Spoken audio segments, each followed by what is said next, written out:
ఈరోజు రాష్ట్రంలో ఉండే 5 కోట్ల ప్రజలను ఓటే నేను కోరుతున్నా.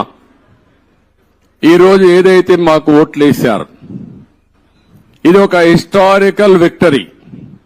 చరిత్రలో నేను 45 సంవత్సరాలుగా చూశాను కానీ ఆంధ్రప్రదేశ్ రాష్ట్రం ఏర్పడిన తర్వాత భారతదేశ చరిత్రలో కూడా ఇంత పెద్ద విక్టరీ ఎప్పుడూ రాలేదు.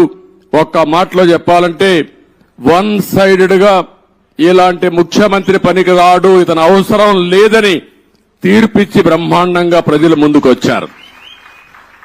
95,000 మెజారిటీ ఒక నియోజకవర్గంలో 11 సీట్లు కూడా రాలా వీళ్లకు.